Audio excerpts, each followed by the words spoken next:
messieurs, bonsoir. On se retrouve comme à chaque fois pour évoquer l'actualité de la semaine dans notre invité. Notre invité reçoit ce soir Youssef Ramri, président de l'association des conditionneurs et exportateurs de dattes en Algérie. Cette semaine, il a été beaucoup question des dattes, justement. Les dattes étaient sur toutes les lèvres avec un salon international qui lui a été dédié à Biskra. Une deuxième édition un peu spéciale cette année, puisque la star des dattes algériennes, Deglet Nour, y était présente, auréolée d'abord de son label algérien, mais aussi de son prix meilleur produit bio de l'année 2017 en France. Une consécration à la fois pour ce produit phare du sud algérien, mais aussi pour la profession phénicicole chez nous. L'Algérie, 6e producteur mondial des dattes, n'exporte que 3% de sa production dans un marché international pourtant juteux. Nous allons tenter d'en comprendre les tenants et les aboutissants. Youssef Ramri, bonsoir. Merci d'avoir accepté notre invitation. Alors d'abord, on va parler de cette labellisation de Deglet Nour de Tolga, pour être précise. Depuis quelques mois, cette date si précieuse pour le pays tout entier est donc désormais labellisée après une étude qui aura duré à peu près 2 ans. Est-ce que c'est un début de réponse, puisque ce soir notre thème est autour de l'exportation, est-ce que c'est un début de réponse pour l'exportation de la date algérienne? Premièrement, je vous remercie pour cette invitation. Cette histoire de labellisation, il était temps, parce qu'on en parle depuis 2004. Et bien sûr, la dynamique a fait que depuis 2 ans, 3 ans, nous avons commencé un programme bien déterminé pour arrêter des cahiers des charges, pour arriver à ce stade-là, pour finaliser ce dossier définitivement de la labellisation de la Deglet Nour, qui est la locomotive d'autres produits algériens qu'on doit labelliser, parce que il y a eu trop de parlotte autour de notre date. Il y a eu même des vols, des malversations, Mais on va y arriver. On va essayer de comprendre ce qui se passe justement autour de ce produit noble. Pour revenir à ma question, est-ce que selon vous, parce que d'abord cette labellisation, qu'est-ce qu'elle veut dire aujourd'hui?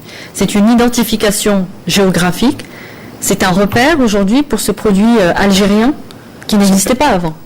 Il n'existait pas avant, mais tout le monde connaît la date de Deglet Nour de Tolga. Mais malheureusement, les gens ont fait passer d'autres produits derrière cette appellation. Donc c'est une protection de l'appellation de la Deglet Nour de Tolga et c'est une protection pour cette variété. Et c'est une, comme vous le disiez avant de commencer cette émission, c'est une identification géographique. On sait qu'elle vient de Tolga, précisément. De Tolga, il y a un cahier des charges bien déterminé pour cette région. Très bien. Alors, pour revenir à ma question première, est-ce que, selon vous, c'est déjà un premier pas vers une exportation plus accrue de ce produit vers l'étranger? Oui. D'un côté, oui, bien sûr, parce qu'un produit labellisé est toujours respecté dans le circuit des marchés, quoi. Oui. Donc, un produit labellisé, un produit, comme vous avez parlé au début, un produit bio, un produit certifié, il a plus de chances de s'imposer sur le marché international. Sur les marchés extérieurs. Ouais. Alors, l'Algérie est aujourd'hui entre 6e et 8e, il y a différents chiffres sur la place mondiale de l'Algérie en matière d'exportation de dattes. Après avoir été d'ailleurs longtemps 4e, on a dégringolé à ce niveau-là. La production mondiale est aujourd'hui dominée par l'Égypte, la Tunisie, l'Arabie Saoudite, l'Iran, les Émirats Arabes Unis, le Pakistan. Quelle est la différence avec ces pays-là? Comment arrive-t-il à nous devancer, nous qui sommes un grand producteur, enfin l'Algérie qui est un grand producteur de dattes? Tout simplement parce qu'il y a plusieurs facteurs. Oui. Quel est le principal facteur, disons? Le principal facteur, vous avez parlé de dates de l'Égypte, de l'Arabie Saoudite, de l'Iran, c'est des dates qui ne coûtent pas trop cher sur le marché. Et les plus grands consommateurs du monde, je dirais de dates, ont un pouvoir d'achat un peu limité. Donc, qui sont les plus grands consommateurs de dates? Nous avons toute la communauté musulmane du monde, et vous savez que par exemple en Indonésie, en Malaisie et dans d'autres pays, il y a une grande demande, et c'est des grosses populations qui dépassent les 250 millions d'habitants par pays. Donc, leur pouvoir d'achat ne leur permet pas d'acheter un produit tel que le nôtre. Voilà. Si on était en train de parler de la date de Tolga, c'est une date qui peut avoisiner chez eux dans les $6, $6,50 le kilogramme. Et vous voyez un petit peu, avec une date égyptienne qui leur coûte $1, $1,50. C'est pas la même chose. Donc là, il y a un pouvoir d'achat dans ces pays-là que nous devrions bien sûr étudier nous-mêmes parce que nous avons d'autres variétés autres que la dégletnour qu'on pourrait placer dans ces marchés-là et qui pourront répondre à leur pouvoir d'achat. Alors, pour revenir à l'exportation de la date algérienne vers l'étranger, est-ce que la désorganisation aussi du marché intérieur est peut-être une des causes de cette situation? Le marché national est un concurrent de l'exportation. Pourquoi c'est un concurrent? Parce que nous connaissons un petit peu, comme vous l'avez dit, une désorganisation de la filière. Donc la filière, c'est un ensemble de maillons. Et il y a quelques maillons qui sont un petit peu, je dirais, dans l'informel. Et ce circuit-là fait que le produit se vend mieux en Algérie qu'à l'exportation. Vous voyez, c'est que par exemple, nous avons parlé de la date branchée d'Egletnour, qui coûte dans les marchés d'Algérie dans les 600-650 dinars le kilo, qu'on ne peut pas placer à ce prix-là à l'étranger. Donc il serait un peu préférable aux commerçants de la vendre ici en Algérie que de la vendre à l'extérieur. Mais elle ne s'écoule pas entièrement non plus. Si, la production annuelle. Je dirais la belle date, hein, la meilleure. Elle s'écoule plus ici qu'à l'extérieur. Malgré son prix élevé? Malgré son prix élevé. Parce que nous avons des traditions, des coutumes, et nous avons le ramadan, les gens stockent pour le ramadan. Vous voyez un petit peu la durée de stockage jusqu'au mois de ramadan fait que parfois c'est invisible, on ne la voit pas, mais après elle est écoulée au mois de ramadan, c'est tout un peuple qui mange. Hein, c'est pas... Donc si on comprend bien, les prix de la date empêche, c'est vraiment le premier obstacle pour la date algérienne de s'exporter vers l'étranger. Et il n'y a aucun remède à cette situation? Si, l'organisation de la filière, si chacun faisait son travail correctement... Si alors, c'est-à-dire, essayez de je vais vous éclairer. Nous décrire un petit peu ce qui se passe autour dans cette filière. Dans le temps d'Algérie, il y avait le système des mandataires, des marchés de gros, et ainsi de suite. Maintenant, c'est un peu une bouillabaisse. Hein. C'est tout le monde qui s'ingère, c'est tout le monde qui s'introduit, il y a beaucoup d'intrants. Donc c'est normal que le prix grimpe. Il y a des spéculateurs, il y a des gens qui achètent à n'importe quel prix, il y a le fardage, il y a Donc tout ça, il y a des stockeurs, et comme la période du mois de Ramadan est un peu plus grande, donc les gens ont le temps d'acheter et de stocker. Et ces gens-là, quand la période de la coupe de la date s'arrête, ils peuvent faire ce qu'ils veulent, parce que c'est eux qui détiennent maintenant le produit, ce n'est pas le fellin, ce n'est pas l'agriculteur. Donc dans ce circuit-là, comme il y a plusieurs intervenants, comme il n'y a pas je dirais, une organisation bien déterminée qui produit, qui fait quoi, en quelque sorte, hein, qui produit, qui collecte, qui mandate, où est le marché de gros, et ainsi de suite, jusqu'à arriver au consommateur. Si cette organisation est bien faite, si je dirais, ces maillons sont bien abriqués, entre elles, bien sûr, et en même temps, dans un cadre réglementaire, dans un cadre bien huilé, oui, là, on pourrait un petit peu baisser les prix, on pourrait un petit peu définir quelles sont les quantités à l'export, quelles sont les quantités au marché national. On pourrait connaître un petit peu, maîtriser ce système de prix, d'inflation qui existe actuellement. Voilà. Alors, il y a peut-être un début de réponse dans les 10 chambres de commerce de l'industrie du Sud qui ont élaboré cette stratégie pour se constituer en coopérative régionale, donc destinée à la mise en place d'un consortium d'exportation de dates. Est-ce que cette stratégie commence à porter ses fruits? Toute organisation est la bienvenue en quelque sorte. Nous, notre organisation, l'Association des conditionneurs exportateurs de dates, a été créée en 2006. Donc elle est là depuis déjà 10 ans. Elle a pu, en quelque sorte, dans ces dizaines d'années, donner une lumière sur cette... Il faut rappeler combien d'exportateurs composent cette association? 150 à peu près? Non, tous les conditionneurs exportateurs, parce que nous sommes en Algérie une quarantaine de conditionneurs. Quand on parle d'association des conditionneurs, on parle d'usines, de conditionnement de dates.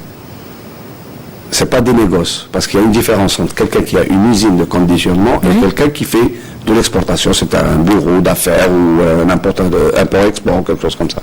Mais les usines de conditionnement, c'est eux qui ont constitué cette association. Ils étaient une trentaine, maintenant nous sommes une quarantaine en Algérie. Et donc, par rapport à ces coopérations, à ce consortium donc, du Sud, qu'est-ce qu'il peut apporter aujourd'hui par rapport à l'exportation? Généralement, un consortium, c'est une organisation qui agit en groupe. Donc, ils peuvent ramener des marchés et qui peuvent se les partager, qui peuvent les traiter ensemble. Ils peuvent faire de la promotion ensemble. Donc, c'est une union qui pourra leur donner une force de vente, une force de négociation aussi, une force d'achat, même dans les achats. Donc, c'est une bonne organisation. Vous pourriez être partenaire, vous, l'association des conditionneurs, avec ces Déjà, nous sommes avec les comités interprofessionnels des filières, donc de la filière. Il y a les comités interprofessionnels de la filière date, et nous sommes membres de ce comité interprofessionnel, où il y a à l'intérieur les agriculteurs, les instituts, l'administration et les opérateurs. Alors, pour revenir un petit peu au mot MAUX, qui ronge un petit peu la filière. Je reprends ici la déclaration du président de la Chambre de commerce et d'industrie de Biskra, Abdelmajid Khobzi, qui déplore des pratiques selon lui douteuses, notamment de certains exportateurs algériens qui, avec la complicité de responsables locaux, exercent un monopole de l'activité d'exportation de dattes en s'accaparant notamment les avantages fournis par l'État pour d'éventuels investisseurs. Votre réaction? Ma réaction, moi je dirais que c'est négatif. Tout le monde peut. C'est une réalité? C'est pas une réalité. C'est faux ce que dit ce monsieur-là. Vous contredisez le président de la Chambre de commerce et d'industrie. Tous les Algériens exportent. Vous savez que nous avons une usine de conditionnement acétif qui fait de l'exportation. Nous avons une usine à Constantine qui fait. Il n'y a pas de monopole sur l'exportation. Pas n'importe qui. Le monopole a été enlevé par l'État en 88. C'était la fameuse loi du commerce extérieur 7802 qui a été abrogée en... Mais il parle de pratiques douteuses. Il n'y a pas de pratiques douteuses. Je vous ai dit, la pratique douteuse, c'est l'informel qui existe à l'intérieur. C'est la coupure qui existe ici en Algérie. À l'exportation, il n'y a aucune pratique douteuse. Tout le monde fait de l'exportation selon la réglementation en vigueur. Nous passons par une banque, nous domicilions nos factures dans des banques algériennes connues. Il y a une loi du commerce extérieur en Algérie. Aucune transaction ne pourra se faire si on ne domicilie pas une facture. Donc il y a une identification de l'exportation, de l'acte d'exporter. Aussi, l'administration des douanes est là, elle contrôle ce qui sort de l'Algérie, ils ont le droit de contrôler, c'est la réglementation, on sort par une déclaration en douane. Il y a aussi les services phytosanitaires du pays, de l'agriculture, qui contrôle la qualité du produit et la santé du produit en lui-même. En plus de ça, il y a la Banque d'Algérie qui contrôle les rapatriements. Donc c'est tout ce qu'on doit exporter est rapatrié à 100%. Si on déclare une facture à 10 000 euros, on doit rapatrier 10 000 euros, et ça se fait. Pour être précise, Abdelmajid Khobzi parlait des avantages accordés par les dispositifs de l'État et que ces responsables locaux, avec donc la complicité de ces exportateurs, s'accaparent et les jeunes, notamment désireux d'investir dans cette filière, seraient empêchés par des obstacles fictifs finalement. Non, il n'y a aucun obstacle pour investir dans la date. Tous les Algériens peuvent exporter de la date. Ce n'est pas la date, ce n'est pas l'affaire de Biskra uniquement ou du sud algérien. Nous avons des exportateurs qui sont d'Alger, de Gigel, de Mila, d'Oran, tout le monde peut exporter en Algérie. Tous les bureaux d'affaires d'Alger, import-export, peuvent exporter de la date. Il y a une réglementation qui est faite par l'État. Il n'y a pas de doute là-dessus. Les avantages qu'accorde l'État, je pense qu'il est en train de parler du fonds spécial de la promotion des exportations. Il est donné à tous les exportateurs. Vous avez la direction au niveau du ministère du Commerce. Allez leur poser la question. Ils vous répondront qu'ils traitent tous les exportateurs de la même façon, selon la réglementation en vigueur, que ce soit des exportateurs produits agricoles, dattes, boissons, tous les produits algériens qui s'exportent passent par le bureau de la FSPE. Il n'y a aucune prise sur ce fonds. C'est le fonds de l'État, c'est l'État qui le donne. Et ça, c'est archi faux ce que ce monsieur-là Très bien. dit. Je vous ai fait justement réagir sur sa déclaration. Oui. Alors, nous avons une production moyenne de 9 millions de quintaux, vous me corrigerez si je me trompe, toutes variétés confondues. L'Algérie n'exporte que 3% de cette grande production, importante production. D'abord, a-t-on une évaluation ou, plus précisément, que deviennent les dattes qui ne sont pas exportées? Il faut comprendre une chose, que sur les 950 000 tonnes et un peu plus que produit notre pays, et dans un laps de temps un peu pas trop loin, dans un avenir proche, 2019, normalement, nous devions dépasser les 1 million de tonnes. Il n'y a pas uniquement la Deglet que vous voyez. Il y a plus de 900 sortes de dattes.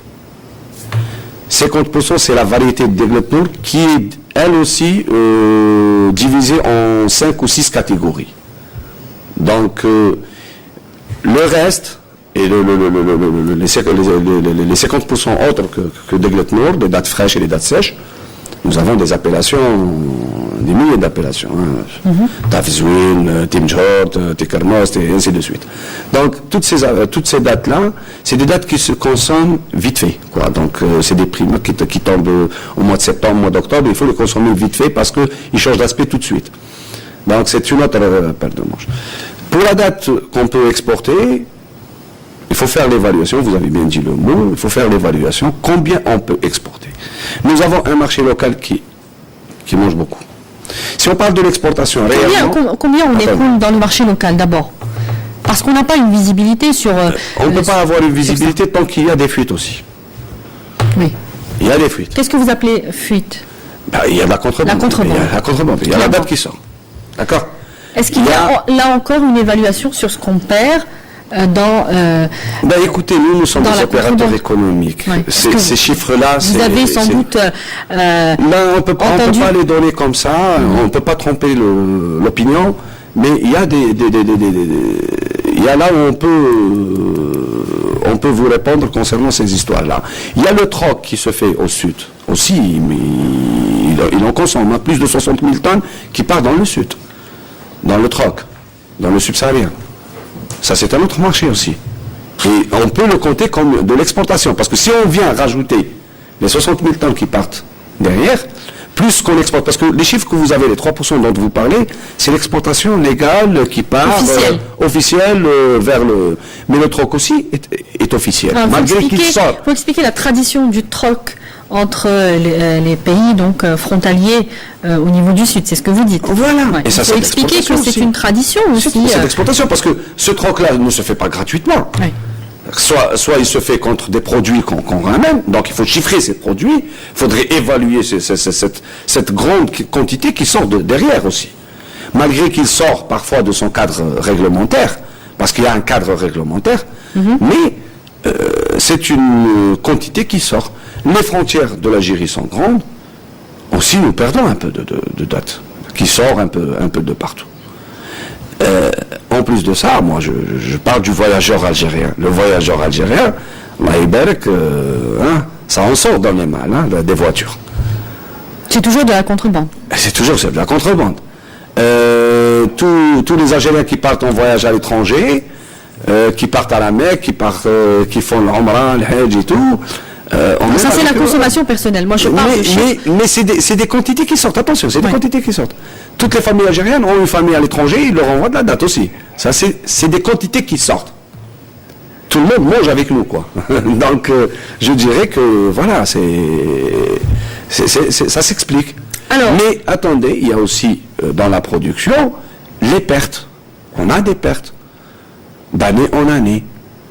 Il y a des pertes dans la production. Quand on parle de 950 000 tonnes, les pertes, il y a des pertes. Il y a des zones où parfois la date n'est pas mûre, elle est infestée ou quelque chose comme ça. Donc, on perd quelques quantités. Donc aujourd'hui, nous n'avons pas réellement, une visibilité, encore une fois, sur ce qu'on perd en matière sur ce qu'on pourrait gagner en matière d'exportation, sur ce qu'on perd annuellement. Là, vous parlez des pertes sèches. Est-ce qu'il y a une visibilité sur tout ça on a un chiffre qui ne traduit pas la réalité de la production globale de la date algérienne. Oui, ça c'est un travail d'expertise qui doit se faire. Et il n'est pas fait encore. Entre plusieurs secteurs, Oui. pas uniquement un seul secteur, c'est tous les secteurs confondus, qui doivent donner réellement les vrais chiffres. Oui. Dire dans le troc, voilà ce qu'on fait sortir, dans les frontières, tout ce qui passe à travers les frontières, il faut le dire, il faut dire combien on perd, et on fait une évaluation.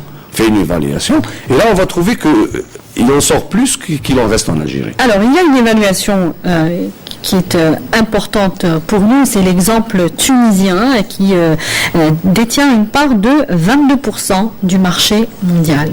Comment se fait-il qu'un pays qui soit sur un marché assez similaire que le nôtre, nous avons jusqu'à 18 millions de palmiers dattiers. Je ne crois pas que la Tunisie ait un patrimoine de palmiers dattiers aussi important et arrive à détenir ou à se placer de cette manière-là, beaucoup mieux en tout cas que l'Algérie. Comment vous l'expliquez? Ça c'est leur politique économique. D'abord, on la respecte. Donc ils ont fait un bon travail. C'est que en Tunisie, la date c'est un produit vraiment comme le pétrole chez nous. D'accord? Donc il est bien organisé. La filière est très très bien organisée. Il n'y a pas d'intrants à l'intérieur. Personne ne rentre. Il y a l'agriculteur qui fait son travail. Il s'arrête à son travail comme agriculteur. Il a tous les aides qu'il faut. La filière est mieux organisée. Elle est très très bien organisée, premièrement. Oui, mieux gérée. Il y a le collecteur. Après le collecteur, il y a l'usine de conditionnement. Et tout sort. Tout sort à l'étranger. Ils font n'importe quoi. En plus, ils ont une meilleure logistique que nous. La plateforme logistique, elle est bien faite, elle est, je dirais, elle est solide. Ils ont une plateforme logistique très solide. Alors il faudrait expliquer, plateforme logistique, c'est le conditionnement, le stockage aussi? Non, c'est le transport, l'évacuation. Je parle de l'évacuation du produit, chose que nous n'avons pas en Algérie. Le stockage aussi est important, Monsieur Ramri. Oui. En Algérie, nous avons un déficit dans ce domaine-là. Le froid, oui. Le froid à respecter, je dis bien. Pas le froid n'importe quoi. Il y a un problème de stockage des dates en Algérie. Oui, il n'y a pas suffisamment d'espace de stockage. Non, c'est que l'espace existe, mais c'est trop, je dirais, il n'est pas bien fait. C'est pour ça que nous avons des brunissements de produits, du noircissement de produits, des défaillances, des déchets, des problèmes. Mais je dirais, on parlait de nos voisins, et en plus, en matière de prix, ils mettent le paquet. Ils vendent moins cher que nous, moins cher. Alors, je vais vous poser donc cette dernière question puisque nous arrivons à la fin de cette émission. Il y a cette déclaration de Kamel Cheddi, le secrétaire général du ministère de l'Agriculture, qui a été peut-être un petit peu optimiste en parlant de la date algérienne qui pourrait remplacer dans son secteur de l'agroalimentaire carrément le pétrole, puisque aujourd'hui le quintal de date rapporte jusqu'à $500. Est-ce qu'on peut aujourd'hui compter sur la date algérienne pour diversifier l'économie de façon sérieuse, de façon importante, disons? Si on exporte 900 000 tonnes à un prix de $2, faites le chiffre. Donc il y a de quoi être optimiste, parce que nous allons dépasser les 1 million de tonnes. Si on organise la filière, si on s'organise mieux, parce que, attendez, la date c'est un multisectoriel. C'est pas l'affaire de l'agriculture, ce n'est pas l'affaire du commerce wado, ce n'est pas l'affaire du transport wado, c'est toute une chaîne qu'il faudrait vraiment mettre en place. C'est des experts, et il faut mettre des experts sur ça, et bien sûr, organiser cette Donc filière. Vous croyez à la date comme un créneau porteur, un secteur porteur? Très très porteur, parce qu'il y a aussi, on n'a pas parlé, malheureusement le temps vous accule un peu, on n'a pas parlé de la transformation. La transformation, la date est je dirais, c'est quelque chose de bien. Il y a beaucoup de choses qu'on pourrait faire à base de date. Il y a la farine. Notamment sur le marché asiatique, l'Indonésie qui a ouvert... La farine, le sucre, le miel, beaucoup de choses qu'on peut faire. De l'alcool, du méthanol, il y a beaucoup de choses qu'on peut faire avec ce produit-là. Avec ce produit. Youssef Ramli, je rappelle que vous êtes président de l'association des conditionneurs et exportateurs de dattes en Algérie. Merci d'avoir été avec nous ce soir. Merci à vous également de nous avoir suivis. Je vous retrouve dès la semaine prochaine pour un nouveau rendez-vous de notre invité. Excellente suite des programmes sur notre chaîne. Bonsoir.